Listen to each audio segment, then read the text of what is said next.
dog in the street. What is up, everyone? Welcome into Twin City Sports Talk. You got Trevor and Bruce here today. A little bit of a fun special episode here. We're going to be going over some listener GM questions. We haven't had a lot in the, well, I guess we haven't gone over a bunch of them in the past week or two. So we're going to stockpile a few of them today, get a few of them out of the way. But first, we're going to start out with our sponsor for today's video. It's Athletes Edge Performance Consulting with Jen Prouty. Jen is a mental performance consultant based in Brookings, South Dakota, who works with competitive and elite athletes across a variety of sports like hockey, wrestling, and football. Jen helps athletes strengthen the mental side of their performance by developing skills like confidence, focus, emotional control, and consistency under pressure. She works with athletes, teams, coaches, both locally and nationwide through virtual consulting. Jen uses the evidence-based approaches to complement physical and technical training while supporting the long-term development. There's her information right there, phone number, and Instagram handle down below, and her personal one, Jen Prouty. Everyone go contact her. Jen, thanks for sponsoring, and tell her when you guys go there, Twin City Sports Talk sent you, because she'd like to know that. So perfect. There's your sponsor.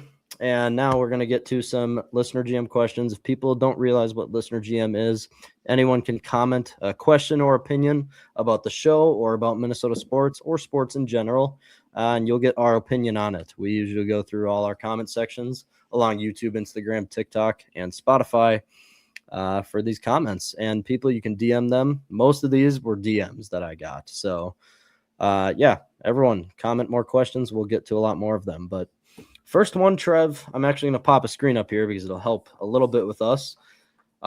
Jay Dizzy is wondering, what wide receivers are we thinking about drafting if we needed to?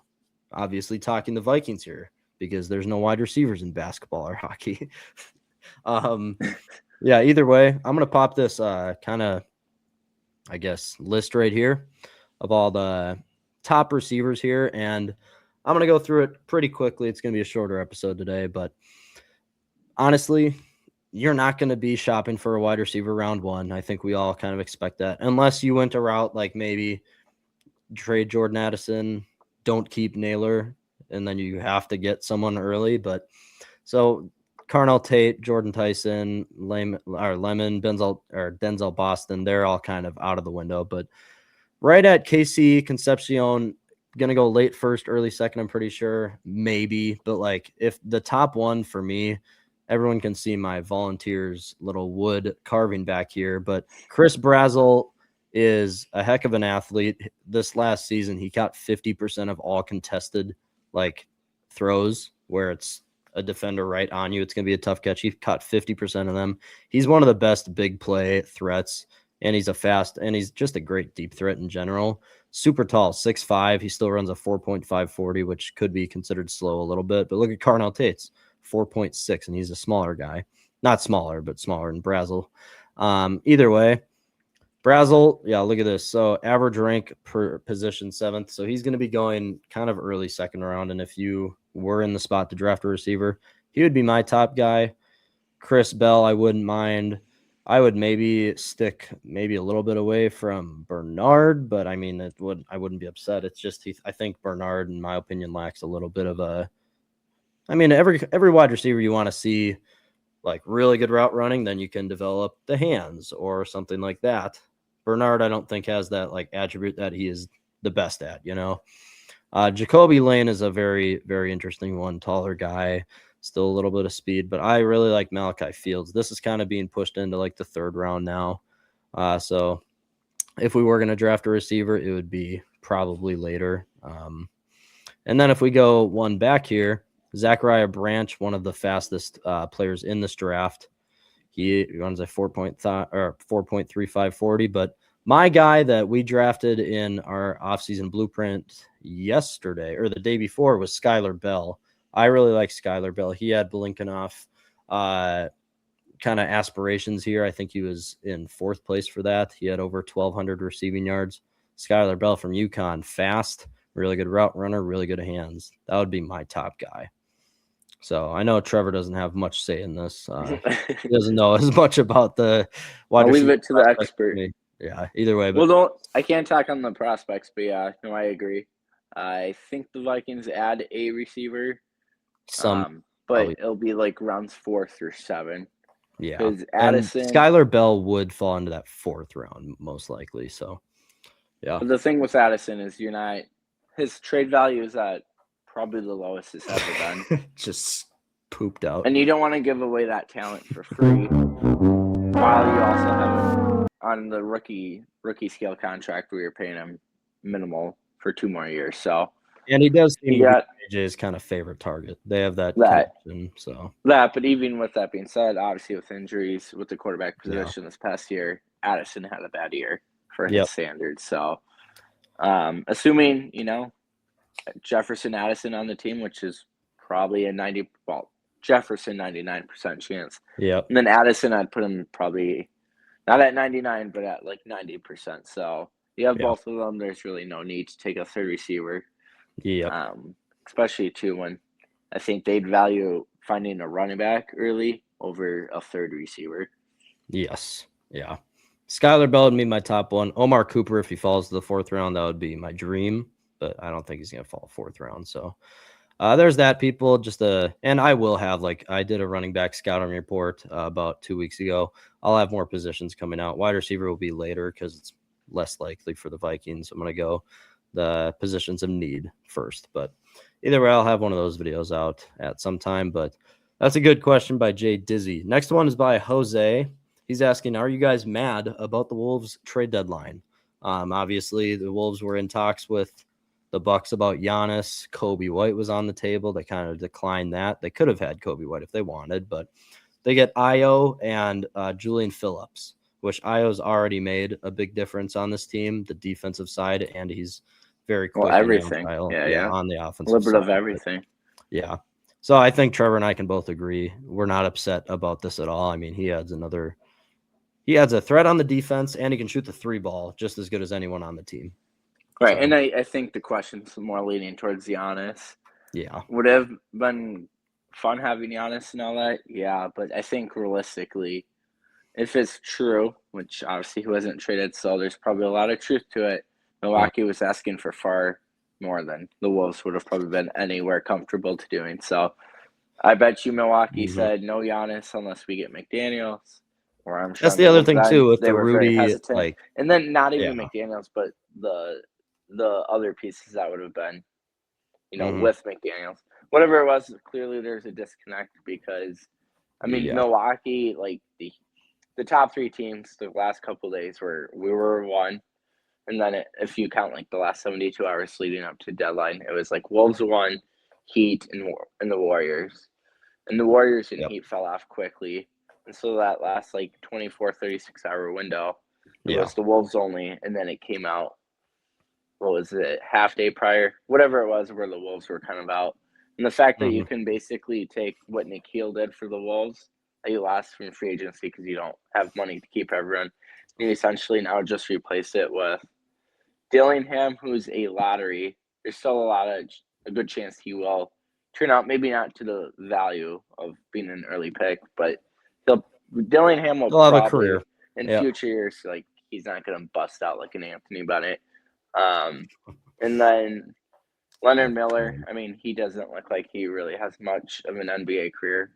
So I don't really think there's anything there. And then it's 4 second-round picks, which if you listen to when we had Ebby on, it's like a 25% chance any second rounder is in the league come year 3 or later, I think was the stat. So I also think it was almost impossible to get Giannis because of this rule in the NBA. You can't trade consecutive years first-round picks. And the Wolves have traded all their, 20, 28, 20, 30, whatever years. I may have, which is why the Wolves needed to go more Shannon Dillingham. Yeah, which I think the Bucks would have wanted. They obviously wanted Jaden. They obviously did, but they probably wanted a Gobert and not Randall, but Gobert, Dillingham, Shannon, and like 2 first-round picks. They wanted a haul. So no, but we're happy about it. So Jose, for what the Wolves did, you literally basically now it's running it back with the team, and you swapped Io for or Io's taking what Na was. Great Yeah. bench player who can score and defend. And if Defend anything, and the 3 ball. Yeah. Io is probably going to be a little more natural of a better playmaker, and that's no knock on Na. It's just Na's a true shooting guard, where Io is like a hybrid point guard shooting guard, where he can handle a little bit better. Well, and Io can score anywhere on the court. Now is a kind of corner 3-point specialist a little bit. Yeah, Na was he's tapped. inside. Yeah, exactly. So right. All right. Next one is from Ma Kodal. Real quickly, he's asking, or she, I don't really know. Ma Kodal asks, where will the Wild finish in the standings? This is kind of hard to tell. First Central top 3, you gotta hope. 5 points behind the Abs right now. We have them first game out of the break here. I hope everyone comes out of the Olympic break healthy. I've been worried about that. Well, yeah, talking about that, Hughes took a gnarly hit, but obviously he seemed to be just fine. But that is the risk. Yeah, and it's only going to get more physical. So, yeah. It is interesting because for standings, I feel like it's looking like Colorado's going to sneak away with 1. Yeah. There is a very real chance we could catch up if we get hot, and but like, I mean, I think 2, and we'll be playing the Stars in the playoffs again. But we get Game 7 at home, so that's kind of. I'm looking at standings real quick because I haven't looked at it in like a week. Are you talking if Utah caught up to them? Not even that, but just more so like the gap between Colorado. So in games played, so like. Yeah, Wild have played 3 more games, but that's fine because there's still, quick math, 24 games left for the Wild. Yeah. Wild have 24 games. Colorado's got 27. Yeah. Dallas has 25. So we have a 1-game lead over Dallas, 5 games back of Colorado, but that's kind of questionable to say the least because, Colorado's still got 3 games to catch up on us. So, but I mean, but the point is there's any team is 1 injury away from a major shakeup. There's still a lot of games left, so I mean it's going to come down to the wire. Now, Wild should easily be top 3. I just feel like we're going to stick in that second spot because it also seems like Guerin's going to cook one more trade, like Yurov or Wallstedt. The trade deadline is in 9 days, so we'll have some episodes covering everything that you guys should be looking out for there. I was going to say, I think Wild will make one more move. It's probably going to be a center, whether that's Trocheck or other names we've listed in prior episodes or just, that's been rumored to be on the trade block. Yep. And that, I'm sure Dallas will make moves too. So, I don't know. I think we stick at second. I think they stay put. Yep. Colorado gets to 1. Dallas will be the 3. We get that Game 7 if it gets to that point against Dallas. Perfect. All right, quick one here. We're only we'll move it along quick. Okay. Real quick one. We're just gonna say the player that we think of here. Maybe a tiny little explanation, but Brent Byron is asking who will lead the Twins in homers this year. My answer. I mean, this will shock people. Trevor just said it. I'm going Matt Wallner because I just have this nagging feeling that Buck is gonna have a more serious injury this year, just because it's been his whole career. And then last year he plays 120 games or whatever, or maybe more than that. I forget. But either way, I just feel like Buck would be the obvious answer. He hit 35 last year. But if Wallner can just stay on the team just by coasting by hitting 230, he's going to hit at least 25 home runs. He still hit like 18 to 20 last year, and he hit like 190. So it's like if he can hit 230, he'll hit at least 25 home runs. So probably more than that. But I'd say Matt Wallner. But gosh, it's just so hard to know because we don't really have like a true we don't have our Nelson Cruz type player. And I mean, Josh Bell 5 years ago, but Josh Bell's nothing what he used to be. So, and I just got a gut feeling Bell's not going to work out. Yeah, I'm not. Do you want to agree with Wallner here? Yeah, I think I'll just go Wallner. It's really it could really be a mix between 4. You got Buxton, you got Royce, you got Wallner, maybe Larnach. I think Larnach's the farthest one out of those 4, but Yeah. All right. 2 more questions, not really about the sports, just two things that I wanted to get to real quick to end it. Jason Olson is asking, any more ticket giveaways anytime in the near future? I'm not going to say specifically. Well, I already have said we are going to do an opening day for the Twins. That probably will come out about a month before, probably like around the beginning of March. So we have a little bit of time to process that, so everyone can get their registered texts in to win that, I guess, whatever you want to say for that. But Entry. that we don't know right now, people. Opening day is the only one we know for sure. If something else comes up, if one of our sponsors wants to hop on a Wolves game, we will let you guys know. So there you go. That's the easy answer there. And then the next one from Tanya is, she's wondering, will you guys be at opening day? Yes, we will be. Most likely. Yeah, I will be 100%. And I'm assuming Trevor and Jack will probably be there. Yeah. So meet and greet in center field with Byron Buxton. Yeah. Yeah, with Buck. But no, assuming I can get work off, which I should be able to, plan on being there. Because I do think I missed last year because of work, if I remember correctly. So hopefully I don't repeat that again. Yeah. All right. There's all listener GM questions we're going to get to now. It's kind of fun going over them. Again, like I said, wild deadline, trade deadline's coming up. We'll have more on that. This was the second day of pitchers and catchers reporting for the Twins spring training. We're going to have more opening day stuff for that. Vikings offseason notes, a lot of stuff to get to. Wolves are on the All-Star break now, so kind of a lull right here. Wild aren't playing. Wolves aren't playing. Till Friday. Twins just started. The Twins don't have any spring training games, but, I mean, they're practicing. Hey, Vikings. Week out, Gophers, Twins. This is probably like the lullest week in our entire year because the Vikings, like, it's not the new league year yet. Nothing's going to be happening really right now, except maybe like a trade or something, but like not really. I think either way, but like rumor mill stuff. Yeah, Twins just started practicing. Wolves and Wild are out. Yeah. Either way, Kirk we'll Cousins have content. Rumored to be in. Yeah. Mall of America, Kohl's shop in Minneapolis. Is this a sign? ? Perfect. All right. There we go, people. Thanks for watching. Go subscribe to the YouTube, follow the Instagram, TikTok, and Spotify. And we have episodes out every day, so look out for us tomorrow.